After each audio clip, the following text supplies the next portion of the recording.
Ouais, notre chronique de la SDA. Aujourd'hui, on va la consacrer à Tourisme Région Thetford avec Geneviève Claveroy qui est avec moi en studio. Bonjour Geneviève. Bonjour Alain. Comment ça va? Ça va super bien. Oui, hier lundi, j'ai assisté à l'inauguration du belvédère du quartier Mitchell.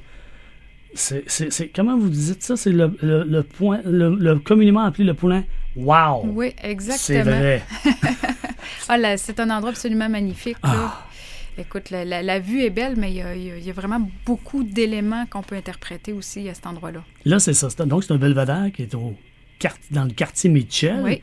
Qui nous montre le puits de la mine. C'est la mine Beaver, exactement. Okay. La mine Beaver qui a pas... à cet endroit-là, au départ, c'était pas la mine Beaver, c'était plusieurs petites mines qui ont été comme fusionnées avec les années. Okay. Là. Fait que la mine Beaver, c'est comme la plus récente. Mais effectivement, elle a fermé en 95, donc depuis de ce temps-là, elle s'est remplie d'eau qui nous paraît turquoise, comme toutes les autres anciennes mines de la région. Fait qu'en partant, c'est un endroit qui est absolument magnifique à voir. Mais c'est pas juste ça, c'est que, tu sais, nous, à Tourisme Région Thetford, on est vraiment bien placés pour savoir ce que les gens qui viennent nous voir, qu'est-ce qu'ils veulent entendre, qu'est-ce qu'ils veulent voir, qu'est-ce qui les intéresse. Vous avez fait un feedback. Oui, exactement. Fait que 4 personnes sur 10 qui viennent nous voir nous demandent de l'information sur le patrimoine minier dans la région. Ils nous demandent c'est quoi ces montagnes-là, c'est quoi les lacs, c'est quoi... Bon, fait qu'on est bien placé pour savoir que c'est ça qui les intéresse. Mais les sites miniers accessibles, il n'y en avait pas tant que ça. Tu sais, il y avait bon, évidemment, il y a le musée minéraux, le centre historique de la mine King. Ça, c'est indéniable, le rapport est très, très important. Par contre, au niveau vraiment du site minier, il y a uniquement que la mine BC qui est accessible, qui est très populaire, sauf que il y a des escaliers pour s'y rendre. OK. Puis, les escaliers, c'est une quarantaine de marches. Fait que c'est pas fait pour tout le monde. Personne à mobilité restreinte, personnes âgées. Des fois, les jeunes familles avec des enfants, les poussettes, ils pouvaient pas y aller. Puis, c'était uniquement que la mine Beaver qu'on peut voir de cet endroit-là. Évidemment, on a une vue sur Black Lake qui est magnifique, mais on était limité à ce site minier-là.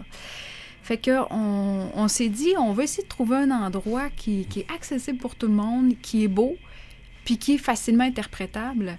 Fait qu'on avait l'endroit magnifique. À l'époque des tours de ville et des visites minières, fait qu'on remonte à longtemps, là, mais il y avait un point qu'on appelait le point wow. À chaque fois qu'on faisait un tour de ville, on arrêtait avec l'autobus, puis les gens « wow, wow, wow ». Parce que vraiment, quand on arrive là, c'est la première chose qu'on dit « wow » parce que c'est très beau. On voit à cet endroit-là 4 sites miniers différents. La mine Beaver, évidemment. On voit aussi le chevalement de la mine Johnson, chevalement de la mine King qui a été restauré, et le chevalement de la mine Bell. En plus des bâtiments de la mine Beaver, et les halles minières sont là aussi. On a une vue sur le quartier Mitchell. Et on voit aussi l'ancien Saint-Maurice. Fait que, tu sais, il y a beaucoup, beaucoup d'éléments qu'on peut interpréter par rapport à l'histoire de la région. Fait que c'est vraiment un endroit magnifique. Et je m'en voudrais de passer sous silence l'apport des communautés anglophones. Tu sais, on est dans le quartier Mitchell, c'est le quartier des anglophones communément dans la région. Il y a 6 personnages qui sont interprétés aussi dans nos panneaux. Quand je dis personnages, c'est pas nécessairement des personnes uniques, ça peut être des familles comme la famille Johnson, famille King, tout ça qui ont... C'est des gens qui ont investi beaucoup de capitaux quand ils sont arrivés après la découverte de l'amiante il y a plus de 130 ans. Fait qu'ils ont contribué à bâtir la ville. Fait que c'est très, très... Leur présence dans la région est absolument importante et c'est un pan de l'histoire qui n'a pas beaucoup été interprété jusqu'à date. Fait qu'on se rattrape avec le belvédère du quartier Mitchell. C'est absolument magnifique. Et le belvédère est bien installé, puis il y a des beaux panneaux d'interprétation, hein? Oui, on prend le temps de lire, on apprend effectivement sur l'histoire de la communauté anglophone. Exactement. Donc, les 6 panneaux qui sont là sur les 6 personnages anglophones, les 6 sites aussi, donc les 4 mines plus quartier Mitchell, quartier Saint-Maurice.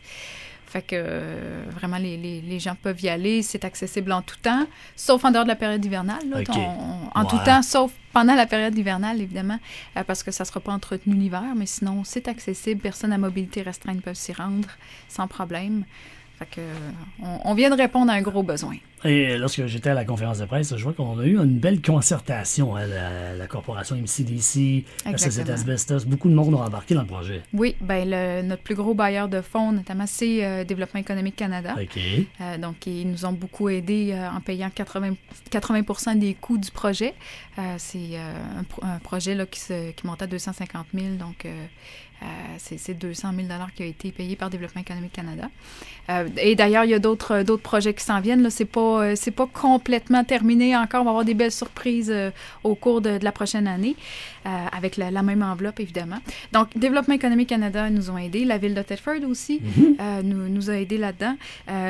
La Société de développement économique, évidemment, là, c'est mon employeur, en fait. On a porté le projet.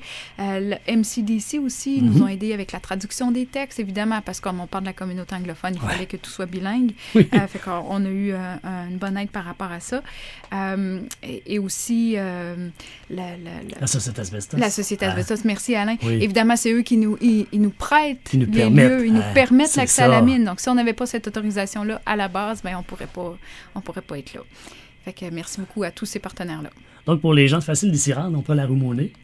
Exactement. Après Mitchell, rue Mitchell. Oui, rue Mitchell, on arrive sur Dubuc. Dubuc. Puis on est arrivé. On le voit. Oui, c'est assez facile à trouver, effectivement. Donc, le belvédère du quartier Mitchell. Plus d'informations, on peut se rendre chez vous au tourisme. Oui, exactement. Là, si les gens veulent plus d'informations, ils viennent nous voir au bureau d'information touristique. Puis ça sera l'occasion de découvrir l'ensemble de l'offre touristique. On a beaucoup de patrimoine minier, mais on a de l'hébergement, de la restauration, on a beaucoup de culture, on a du plein air on a plein de plein air à vous donner, à vous offrir. Fait que venez nous voir au bureau d'information touristique. Ça va nous faire plaisir de vous aider. Geneviève Claveroy, merci beaucoup d'être passée en studio. Merci beaucoup.